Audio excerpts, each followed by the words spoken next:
Your brother will run the business now. You were never cut out for this. Those words came from my father's mouth in the lawyer's office, sharp as the edge of the contract sliding across polished wood. His tone wasn't just cold, it was mocking, deliberate, meant to remind me that I was no longer part of the family's empire. For a moment, the air felt too heavy to breathe. The blinds rattled softly against the window pane, and I remember wondering if the entire city outside could hear the sound of my world breaking. Hi everyone, my name is Marissa Hale, I'm 27. And I've learned something the hard way: betrayal never comes from strangers. I sat there, staring at the documents that stripped me of everything. Not just wealth, my identity, my years of contribution, my very seat at the family table. The ink on the page declared my brother, Lucas, sole inheritor and director of the business my grandfather had built from nothing. Lucas, with his smug grin, leaned back like a king finally crowned. He didn't even look at me when he said, "Don't make this harder than it already is. Just, leave. Leave." That was the command. Not just from my brother, but from my father, the man who raised me, only to toss me aside like an unwanted liability. My mother didn't speak. She kept her eyes on the floor, as if silence could erase her complicity. I rose, slow, deliberate, as if each step carried me deeper into exile. But inside me, something sharp was forming. A vow, silent but burning. Outside the office, the world looked the same, cars honking, sunlight slicing through clouds, but I knew I was walking out a different person. Not broken, not defeated. Just, quiet. Quiet enough for them not to notice the storm gathering in me. Because while they thought they had stripped me of everything, they had overlooked one detail: I had access to the veins of their empire, the silent streams of money that kept their kingdom alive. And one by one, I would close those veins. If betrayal is a weapon, silence can be sharper. The first night after being thrown out, I lay on the floor of my tiny apartment, staring at the cracked ceiling. I had nothing but a suitcase of clothes, my laptop, and the echo of my father's voice: "You were never cut out for this." That line repeated like a curse. But curses, if you hold them long enough, can turn into fuel. I opened my laptop and logged into the company's backend. My father had forgotten that for years, I managed payroll, accounts, and transactions. I knew passwords, routing codes, every hidden corner of our empire's machinery. And there it was, rows of transfers, direct debits, automatic payments that fed the illusion of their untouchable power. I didn't rage. I didn't cry. I just hovered my finger over the cancel button. With one quiet click, I cut off a supplier's payment worth $120,000. Another click, the utilities account paused. Another, the mortgage transfers redirected into a frozen queue. Each cancellation felt like breathing again, like reclaiming a piece of myself they thought was dead. Lucas texted me that week, a single smug line: "Hope you're adjusting to your new reality." I smiled at the screen. He had no idea what reality was about to feel like. A month later, the silence broke. My phone lit up with my mother's message at 7:43 a.m. "Mortgage is due." I stared at the words. No greeting, no softness, just expectation. As if I still existed to rescue them, to cover cracks they created. My thumbs hovered, my heart steady. Then I typed the reply, simple, brutal, undeniable. "Not mine." I hit send. For a moment, I expected guilt to rise, some part of me begging to undo it. Instead, there was a calm I'd never known before. Because finally, for once in my life, I was free of their chains. And freedom tastes sharper when it's stolen back. The morning after I sent "not mine," I expected silence. Instead, my phone lit up like wildfire. First came Lucas. "What did you do?" Then my father, a missed call, then another. No voicemail. He never left voicemails, too proud for that. Finally, a message from my mother. "Don't be childish. Family helps family." I almost laughed. Family. The same family that shoved me out of a mahogany office like a stranger trespassing in her own home. By noon, I got an email from the bank, 3 cancelled transfers flagged as irregular activity. That meant my moves were no longer invisible. I closed the laptop, calm as a surgeon, knowing that panic was spreading through their veins. That night, Lucas showed up at my apartment. He pounded on the door like he owned the building. His voice carried down the hallway, sharp, commanding. "Open the damn door, Marissa." I didn't move. I stood in the dark, watching his shadow shift under the door frame. He cursed, kicked the door once, then finally spat the words I'd been waiting for. "You'll regret this." But he left. And in the silence after, my heartbeat didn't race. It steadied. Because regret wasn't mine to hold anymore. The next day, whispers reached me through a friend still working at the company. Suppliers were calling non-stop. The mortgage account was in arrears. Utilities threatened to cut power to one of the warehouses. Lucas was scrambling. My father was livid. And my mother, she was the one sending desperate texts now. "Please, think of the family name." The irony was bitter. I had thought of the family name my whole life. I had carried it, polished it, fought for it. And when the time came, they stripped me of it like it was a coat I didn't deserve to wear. Now, their empire was bleeding from the cuts they never saw me make. And this was only the beginning. The phone calls stopped being angry. They turned desperate. By the end of that week, I received a voicemail from my father, the man who once said I was never cut out for this. His voice, usually iron and unshakable, cracked with something I'd never heard before: fear. "Marissa, we need to talk. You don't understand what's at stake here. Just call me back." I didn't. Instead, I walked through the city that night with the kind of freedom that comes when the chains finally break. Neon lights flickered against wet pavement, the hum of traffic swallowing every thought but one. They finally know what it feels like to need me. Lucas wasn't built for pressure. I knew it, had watched it in boardrooms when numbers didn't add up. He'd sweat, deflect, charm his way out until someone else carried the weight. But now there was no one left to clean up. Suppliers pulled out of deals. A warehouse lost power mid-shipment. The company's reputation was dipping, and fast. My mother tried last. A text so unlike her, I read it twice to be sure.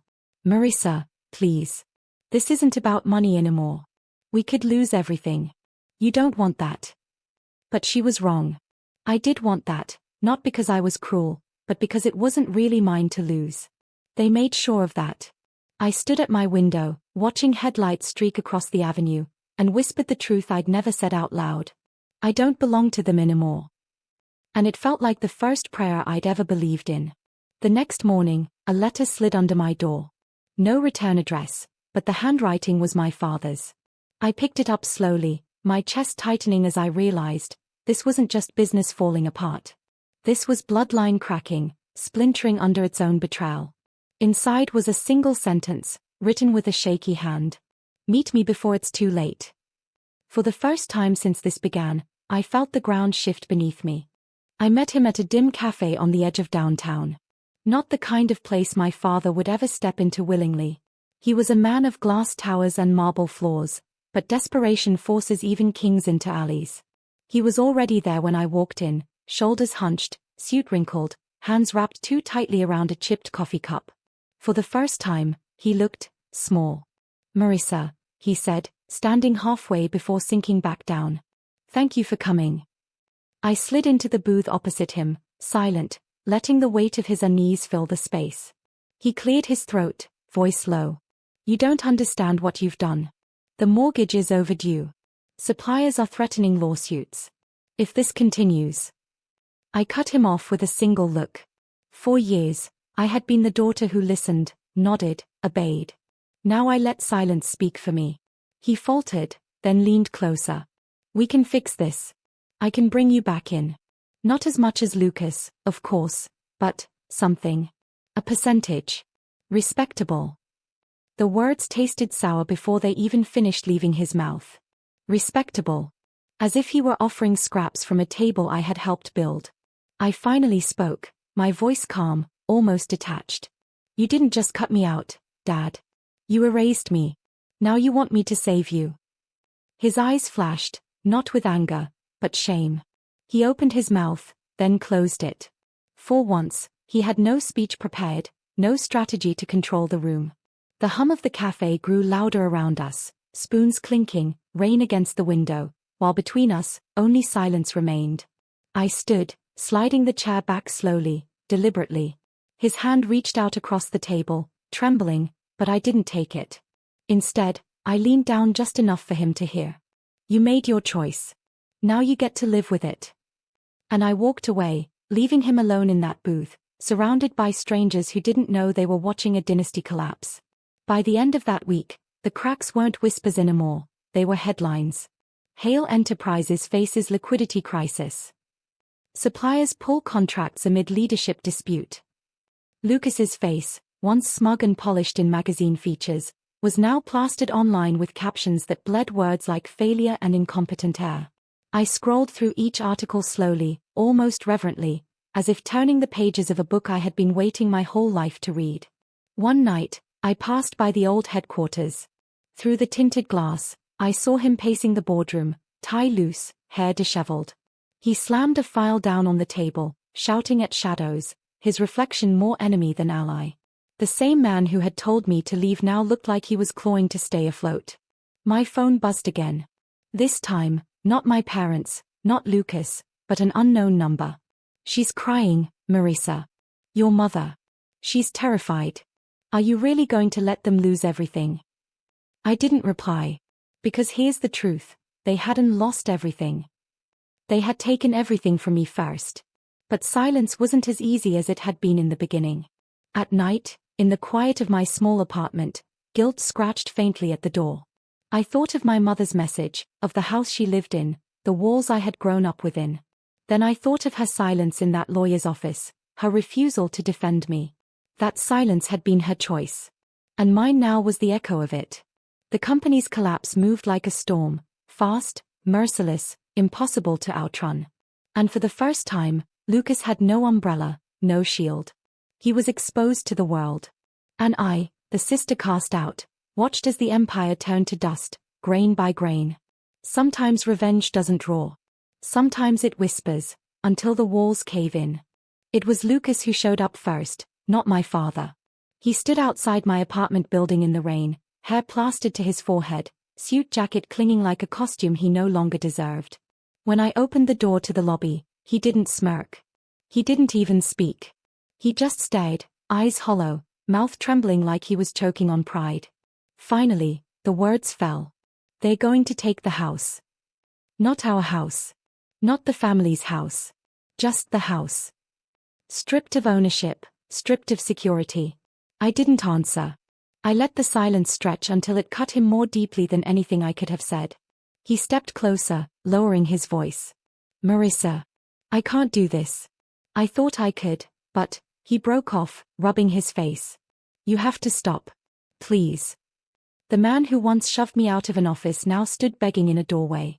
And yet, instead of satisfaction, what rose inside me was something colder, clarity. This wasn't about me anymore. It was about the truth they refused to face, that their empire was built on control, not loyalty. On taking, not giving. That evening, my mother called. Her voice was hoarse, shaky. Your father's in the hospital. Stress, the doctor said it's serious. Marissa, please, come. I stood by the window, city lights glowing like scattered embers. Her words echoed, but I couldn't tell if they were meant to summon guilt or forgiveness. Because here's what she didn't understand. They had already put me in a hospital once, not with walls and beds, but with silence, with exile, with the death of my worth. And now, as their kingdom collapsed around them, they wanted me to play savior. But I wasn't their savior. I was their mirror. And mirrors don't lie. I did go to the hospital, but not to rescue anyone. The sterile hallway smelled of antiseptic and wilted flowers. My father lay pale against white sheets, monitors beeping a rhythm that once would have terrified me. Lucas sat slumped in a chair, suit wrinkled, eyes red. My mother stood at the window, clutching her phone like it could still save her. When I walked in, they all looked up. For a moment, hope flickered across their faces, hope that I would step forward, slip back into the role of the dutiful daughter, the one who fixed their mistakes, covered their debts, carried their shame. But I didn't move closer. I stood at the foot of the bed, hands steady, voice calm. I'm not here to save what you broke. I'm here to tell you I survived it. My father opened his mouth, lips trembling, but no words came. Lucas lowered his gaze. My mother whispered my name like a prayer, one I could no longer believe in. I pulled an envelope from my bag and placed it on the bedside table. Inside were the last transfer codes I had control of, permanently cancelled, signed out of my reach forever. There's nothing left for me to undo, I said softly. It's yours now. All of it. Silence filled the room, heavier than the machines. Then I turned and walked away. Outside, the air was cold but alive. I breathed it in, letting it fill me in ways their empire never had. I wasn't walking away empty. I was walking away whole. For once, I wasn't defined by what they gave me or what they took. I was defined by the fact that I had let go. And in letting go, I had won. Because true revenge isn't destruction. It's freedom.